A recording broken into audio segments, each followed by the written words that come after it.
peut-être avec une inversion de pôle avec l'Asie, peut-être par un retour sur des valeurs plus anciennes ou en créant d'autres. Enfin, nous sommes à la croisée des chemins et nous ne savons pas exactement de quoi demain sera fait. Et à catalyser, pour moi, cette époque, si vous voulez, l'affaire Epstein, par exemple, catalyse beaucoup de choses de l'époque, c'est-à-dire le dévoilement, si vous voulez, du nouvel ordre mondial et de ses pratiques intimes. Vous avez le coronavirus. Donc là, on rentre dans complètement autre chose, c'est-à-dire entre le discours médiatique et le réel, si vous voulez, il y a un écart qui se creuse et bientôt ces deux routes qui s'éloignent, hein, c'est pas deux routes parallèles, elles s'éloignent drastiquement, et donc un personnage qui est Emmanuel Macron. Alors Emmanuel Macron, c'est intéressant parce que je dirais que je fais partie de ceux qui ne l'ont pas vu venir. Pendant la période de l'élection présidentielle, j'ai pensé que ça se casserait la gueule parce que je raisonnais par analogie en disant pourquoi lui réussirait là où Le Canuet a raté, pourquoi lui réussirait là où Barre a raté, là où Delors a raté, là où Rocard a raté, et puis à droite on pourrait citer Balladur ou des espèces de centrisme d'affaires qui avaient toujours raté en France. Et force est de constater que je me suis trompé, d'autant que j'ai pensé jusqu'au bout avoir eu raison, puisque à l'avant-veille de l'élection présidentielle, je reçois un sondage qui correspondait, sondage du ministère de l'Intérieur, qui était des remontées de terrain préfectorales et qui me donnait Macron quatrième, ce que confirmaient à l'époque tous les sites de Big Data qui, eux, avaient prévu la victoire de Fillon, avaient prévu la victoire de Trump, avaient prévu le Brexit. Donc déjà, il y avait une première anomalie. Et je me suis repenché sur la question avec l'élection américaine, où là, c'est une élection fraudée de manière flagrante, je dirais, comme on voit en Afrique, ou comme on a même pu voir en Europe dans l'immédiate après-guerre, par exemple en Italie, quand les Italiens ont voté pour la monarchie et qu'ils ont eu la République. Vous voyez, donc, on rentre dans un cycle d'élections truquées et dans d'une mise entre parenthèses de la démocratie telle qu'on la connaît. Alors cela dit, il faut bien avoir en tête que la démocratie telle qu'on la connaît, nous la connaissons, les Anglais la connaissent, les Américains la connaissent de longue date, mais si on prend nos voisins immédiats, l'Allemagne de l'Est, par exemple, c'est les années 90, l'Espagne, c'est la fin des années 70, le Portugal, c'est la fin des années 70, donc en fait, c'est un système extrêmement réduit dans le temps et dans l'espace. Et donc, il n'est pas du tout impossible qu'on en sorte. Et donc, je me suis dit, est-ce que Macron est pas là pour rester finalement? Et je me suis souvent dit, il finira pas son quinquennat quand il y a eu les gilets jaunes, quand il y a eu tas d'événements. Et puis, je me dis, bon, les forces qui sont à l'œuvre derrière lui, malgré tout, veulent se maintenir au pouvoir. Et est-ce que dans l'immédiat, elles ne vont pas arriver à se maintenir derrière Macron? Voilà, donc ça, c'est le postulat sur une série sur Epstein, une série sur le coronavirus et une série sur Emmanuel Macron, qui est une série qui comprend donc 8 numéros, dont 5 sont déjà parus. Donc il y a l'expression vrai visage, donc ça indique que c'est une biographie. Alors l'exercice de la biographie, si vous voulez, vous avez la biographie autorisée, vous avez la biographie de complaisance et vous avez la biographie non autorisée. L'idée, là, c'est évidemment de faire une biographie non autorisée, c'est-à-dire d'essayer de voir les angles, les arrangements avec la vérité, d'essayer de détecter ce qui relève de ce qu'on appelle le storytelling, pour ainsi dire, ce qui a été embelli. Et ce qui est très étonnant, je vais prendre un exemple très simple. Par exemple, Nicolas Sarkozy se définissait comme un petit Français de s'en mêler, issu d'un milieu assez modeste. Ce qui était faux. Il était issu plutôt de la bonne bourgeoisie. Mais si vous voulez, dans sa perception d'enfant, comme fils de divorcé dans les années 60, avec des parents qui étaient hongrois et juifs de Thessalonique, lui se sentait effectivement en rupture par rapport au milieu de l'Ouest parisien de l'époque. Donc si vous voulez, c'est pas vrai ce qu'il dit, mais il a pu le ressentir comme ça. Si vous voulez, c'est exactement comme Manuel Valls par rapport à la question du franquisme. C'est-à-dire qu'il n'était pas anti-franquiste, il n'était pas franquiste, mais il pouvait laisser dire que, etc. Donc si vous voulez, on est sur des petits arrangements. La biographie d'Emmanuel Macron, ça n'a rien à voir. C'est une biographie où plus vous avancez, moins vous en savez, moins vous avez de certitude, plus tout est flou. Je pense que Marc Andevelde, qui a publié 2 livres sur Emmanuel Macron, et qui a quand même pas mal bossé sur lui, fait ressortir 2 traits, c'est l'ambiguïté et la manipulation. Alors, par exemple, une chose toute simple, on n'a pas de photo d'Emmanuel Macron en culotte courte. C'est-à-dire qu'on n'a pas de photo de lui avant 12 ans, cette photo où il est sur un pupitre. Un pupitre, on ne sait pas à quelle occasion d'ailleurs, et on n'a pas de photo de lui avant. On n'a pas les photos en culotte courte avec ses parents, etc. On a très peu d'informations. Même ses rares amis disent qu'il n'en parle jamais. Donc c'est un président qui n'a pas d'enfance. Brigitte, c'est pareil. Brigitte, on a très peu de photos d'elle. On a une photo de famille qui date de la fin des années 60, dont on est prié de croire, si vous voulez, et on a ensuite des photos qui datent de la fin des années 80, mais on n'a pas de photo d'elle enceinte. C'est bizarre, c'est une femme qui a eu, quand on nous dit qu'elle a eu 3 enfants, on pourrait nous la montrer enceinte, on pourrait nous raconter son histoire avant, etc. Cette histoire pourrait être racontée, des photos pourraient être montrées, or on nous montre rien. Et tout en fait commence lors de leur rencontre, et qui est une histoire donc de corruption de mineurs. Alors je vais donner un exemple sur les choses très étranges qu'on peut lire dans la presse sur Emmanuel Macron. Alors là, je prends un exemple, c'est un article du Monde, du 10 novembre 2018, qui est publié 2 ans après le décès d'Henri Herman. Donc cet article s'appelle Le vieil homme et le futur président. Henri Herman, c'est quelqu'un de très riche, une grande fortune, qui a réussi dans les années 60 en exploitant la plateforme commerciale de Saint-Maximin dans l'Oise, et qui a été construite sur du foncier détenu par Alain et Élie de Rothschild. Ensuite, ce Henri Herman est devenu le grand argentier de ce qu'on a appelé la deuxième gauche. C'est lui, par exemple, qui a financé la carrière de Michel Rocard. C'est la fameuse phrase de Jean-Pierre Chevènement, Rocard a un mécène, moi j'ai les militants. Hein. Ensuite, il a été notamment le mécène de Tahar Ben-Jelloun, qui avait écrit Le racisme expliqué à ma fille, je crois, un écrivain marocain. Et ensuite, il a été aussi le mécène d'Éric Fotorino, qui a été le patron du Monde et qui ensuite a lancé Le 1 et Zadig, qui sont 2 organes dans lesquels Emmanuel Macron intervient, alors que ce sont des journaux tout à fait confidentiels. Et donc cet Henri Herman a été le mécène de Macron pendant toute sa jeunesse à Paris. Et c'est lui, par exemple, qui a payé le mariage d'Emmanuel Macron. Il a été son témoin de mariage et il est mort à plus de 90 ans le 5 novembre 2016. Donc c'est vraiment le vieil homme, quoi. Et donc Le Monde raconte cette histoire dans Le vieil homme et le futur président. Et il rappelle dans ce portrait que les parents d'Emmanuel Macron, je cite, planent comme des fantômes sur sa biographie. Et là, l'article du Monde présente Henri Herman comme Emmanuel Macron comme le fils préféré d'Henri Herman. Et Le Monde conclut son article en racontant donc le décès d'Henri Herman.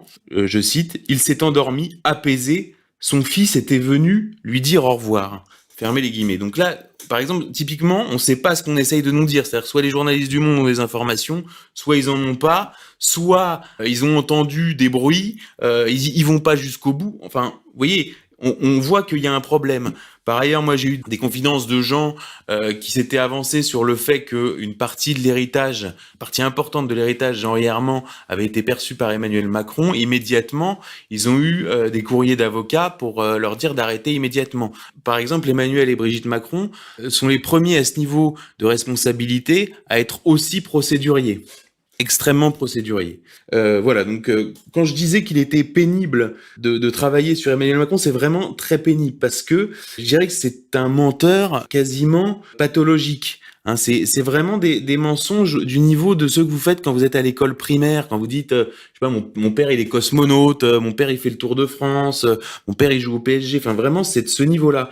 Par exemple, il est sur le plateau de TF1, il est devant la France entière. Tout le monde le voit. On est le 1er février 2017.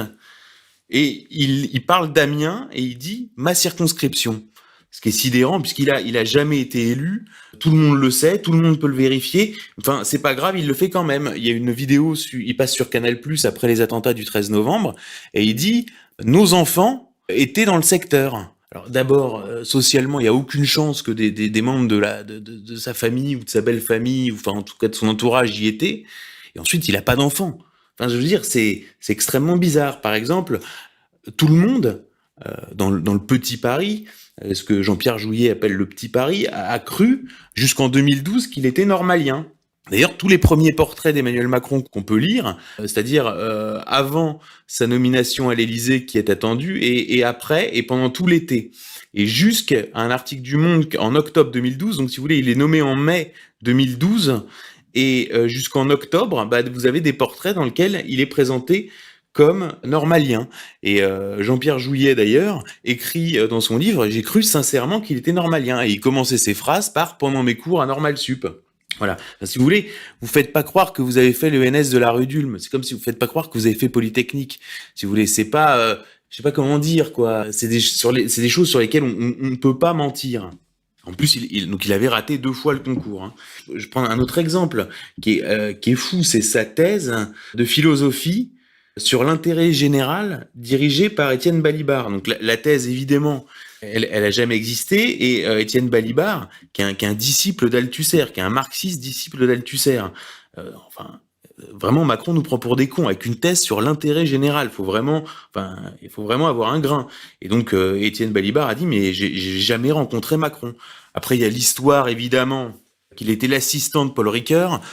Assistant, c'est un titre universitaire qui a disparu en 68. Donc c'est un titre qui n'existe plus. Et en fait, quand on a creusé, on a découvert qu'il était juste allé chez lui trier des papiers. Et il figurait dans les remerciements d'un livre avec la dactylo, si vous voulez. Donc si vous voulez, c'est juste hallucinant. Donc c'est pour ça que quand j'entends des gens dire ah tiens j'ai l'impression qu'il a compris ça, mais même moi j'ai pu me laisser avoir des fois, hein, parce qu'en fait il a tellement tout dit. C'est-à-dire on peut pas comprendre. Un jour il parle de Maurras sans bien, le lendemain il fait l'apologie du wokisme, et c'est le et en même temps. C'est-à-dire qu'en fait c'est le grand n'importe quoi. C'est le grand n'importe quoi macronien, c'est le grand cirque. Alors on voit des choses qu'on n'a jamais vues dans des biographies. Par exemple, Emmanuel Macron, comment il fait sa carrière? C'est-à-dire faut quand même partir de quelque chose de solide. C'est qu'il est membre de l'inspection générale des finances. L'inspection générale des finances, c'est 260 personnes qui sont sorties dans la botte à l'ENA et qui sont la crème de la haute fonction publique. Si vous voulez, c'est comme les X-Min, comme les normaliens. Si vous voulez, mais là, c'est vraiment la crème de la crème. Quand vous êtes membre de l'inspection générale des finances, il peut plus rien vous arriver. Bon, alors, Macron sort dans la botte. Sauf que le 10 janvier 2007, le Conseil d'État a annulé le classement de la promotion Cédar Senghor de l'ENA. Donc ce classement qui a permis à Macron d'intégrer de justesse l'inspection générale des finances, donc de faire sa carrière. C'est la seule promotion de l'ENA, c'est quand même incroyable que la seule promotion de l'ENA dont le Conseil d'État a annulé le classement soit la promotion d'Emmanuel Macron.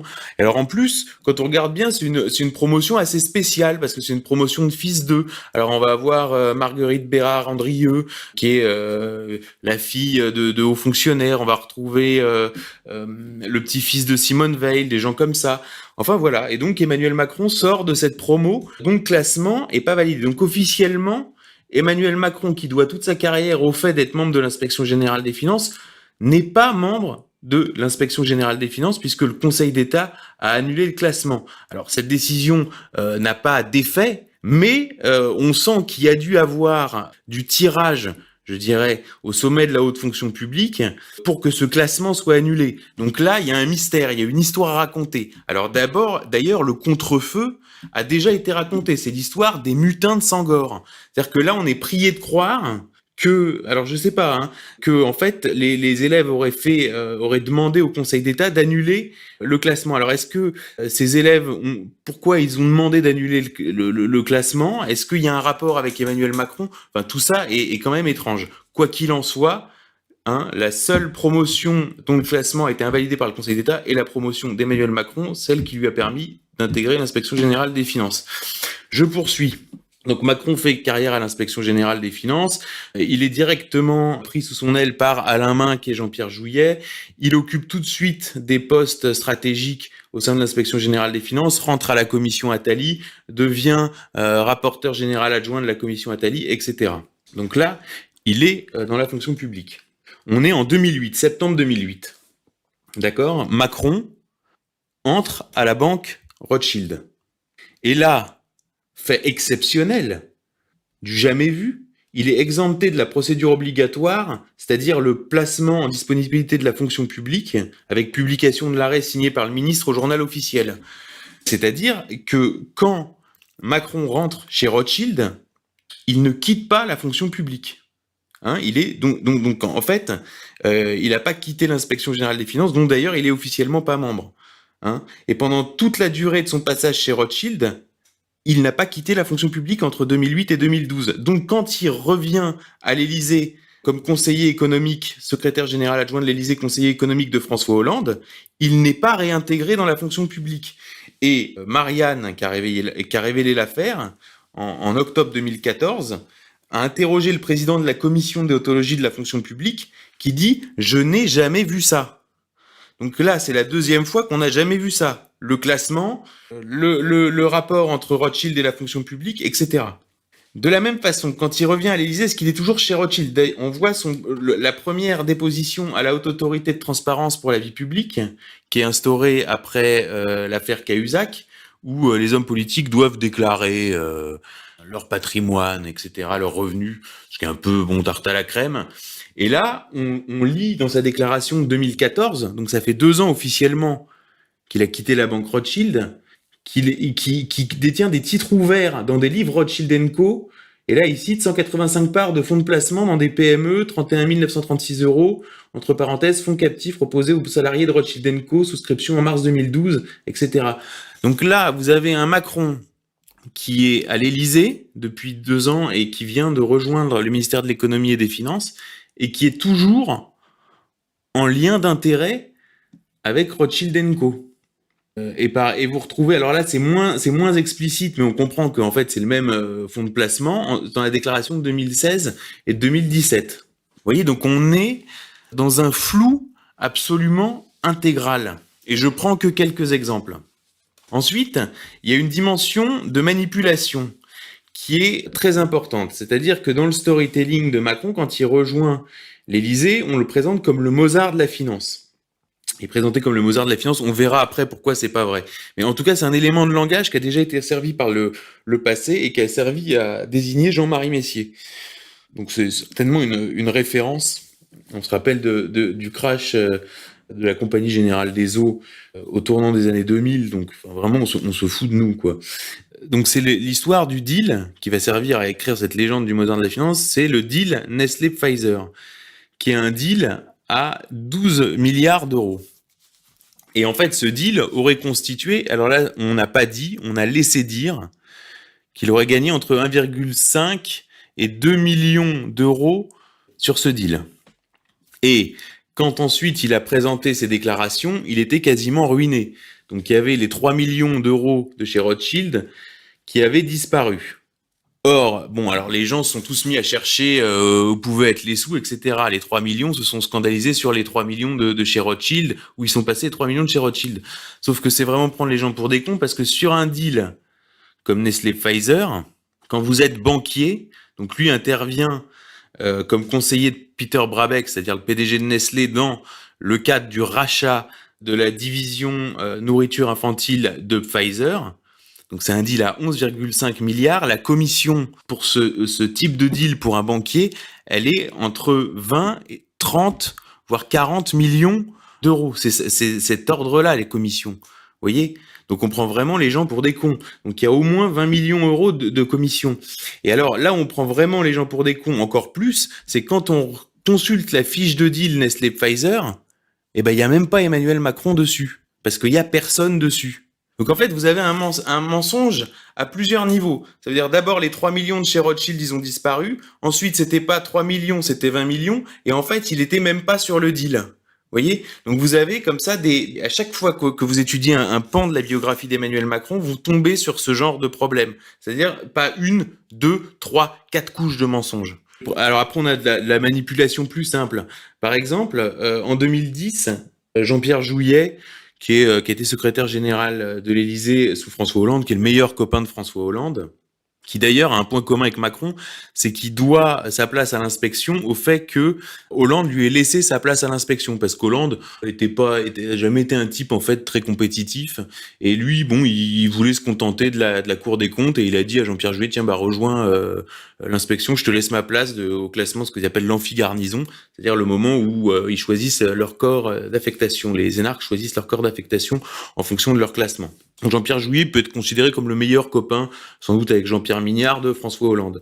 Et donc, en 2010, Jouyet est convaincu de présenter Macron à Hollande, et ni Macron ni Hollande ne le démentent, sauf que ce que c'est pas Jouyet, c'est qu'Hollande et Macron se sont déjà rencontrés chez Jacques Attali 2 ans plus tôt. Deuxième exemple. On est en 2012, le lendemain de l'élection présidentielle, et là, Jean-Pierre Jouyet va voir Hollande et lui dit est-ce que tu faudrait que tu prennes Macron, il est vraiment bon Macron. Sauf que ce que c'est pas Jouyet, c'est que dès le mois de janvier 2012, le recrutement de Macron a été négocié par François Rebsamen, qui a été envoyé chez Bernard Attali, et les réseaux, donc le frère jumeau de Jacques Attali, et tous les réseaux qu'incarne parfaitement Bernard Attali ont grosso modo dit on soutient François Hollande à condition que Macron soit conseiller de François Hollande à l'économie. Donc en fait, le recrutement était déjà fait 5 mois plus tôt. Pareil en 2014, donc pour la 3e fois, Jean-Pierre Jouyet est convaincu d'avoir obtenu la nomination de Macron à Bercy, et Le Monde, dans un article sur Emmanuel Macron, explique que à cette époque, Macron est toujours cornaqué dans l'ombre par Attali et Alain Minc. Donc vous voyez, on est sur chaque étape sur du mensonge. Alors ce qui est sûr, c'est que on voit un personnage qui est capable de tenir absolument tous les discours, qui est quand même capable de faire croire aux uns et aux autres qu'il peut être un allié. On l'a vu faire un peu la roue devant Poutine, on l'a vu faire la roue devant les Iraniens. Au bout d'un moment, il s'est même mis à parler de l'État profond. Enfin, vous voyez, il couvre le champ intégralement. C'est-à-dire, il fait de Philippe de Villiers jusqu'au wokisme. Il peut tout faire, donc c'est un contenant, c'est pas un contenu. Et il peut tout contenir. Vous voyez, et on voit, malgré tout cet enchevêtrement de mensonges, ce que le Wall Street Journal a appelé une ascension programmée. C'est-à-dire que vraiment, il donne l'impression d'avoir été fabriqué en laboratoire, et effectivement d'être intégralement piloté et programmé, et ça sourcé par le Wall Street Journal, voilà. Alors je vais citer, donc là on commence à voir Macron au pouvoir, et je vais citer 2 citations qui résument à peu près son action à la tête de la France, 2 citations de journalistes de gauche, hein. Le premier, donc Marc Vandevelde dans Le Grand Manipulateur, écrit « Derrière sa posture hyper présidentielle, Macron continue souvent de se comporter comme un banquier d'affaires. Avec son secrétaire général Alexis Collère, il s'est attaché dès son arrivée à intervenir directement sur différents mécanos industriels. Énergie, privatisation, médias, armement. Le président agit sur bien des dossiers sensibles à l'ombre des portes dorées de l'Élysée et sans aucun contrôle. Jamais ces sujets ne sont réellement débattus dans l'espace public, ni dans les médias, ni au Parlement, devenu une simple chambre d'enregistrement.